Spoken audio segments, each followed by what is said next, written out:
Mga boluntaryong bumbero sa Cebu gipaigayon ang pagpulong alang sa Fire Prevention Month o Fire Olympic 2025 aron mapaligon ang kahandaan ug kolaborasyon sa nagkalain-laing sektor alang sa Fire Prevention Month o Fire Olympic 2025.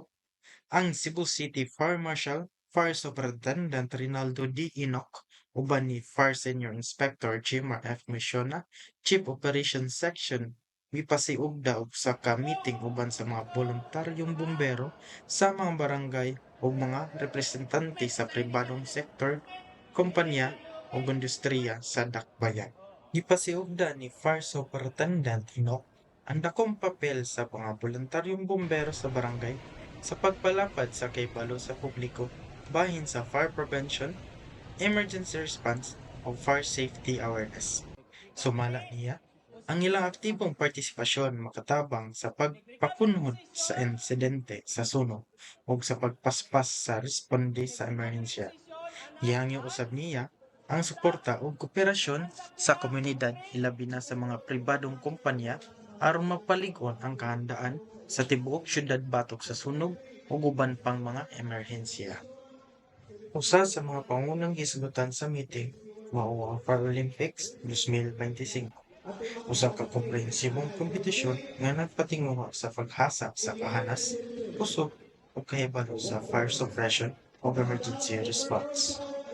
Sa tibuok meeting, ipasugda sa Cebu City Fire Station ang ilang padayon nga paningkamot sa paghugot sa fire prevention initiatives ug pagpalambot sa kahibalo sa pagpubliko bahin sa pagpugong sa sunog.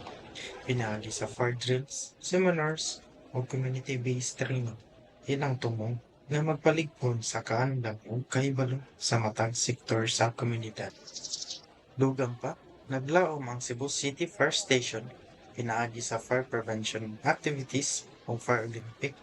Mas mapaligon ang kultura sa kandam o responsibilidad sa tibuok komunidad aron mapasiguro ang usa ka luwas o fire resilience nga syudad. Sa laing bahin, agi pagsaulog sa bulan sa gubat. Ang Cebu City Fire Station personnel nga gipanguluhan ni Fire Superintendent Rinaldo D. Inoc, City Fire Marshal, niadto sa Sister City Drives, Taptap, Cebu City, niadtong Pebrero 14, 2025 para magpahigayon og balik forest program.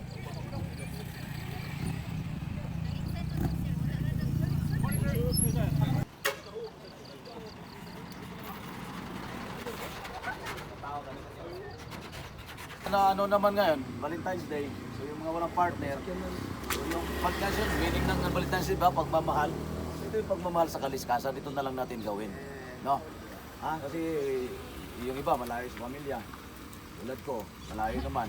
Dito na lang natin ibuhos yung pagmamahal, di ba? O yung mga may mga irog dito, may mga kasama, di ba maya na kayong pagbibigyan ko kayo? Mamayang hapon, di ba?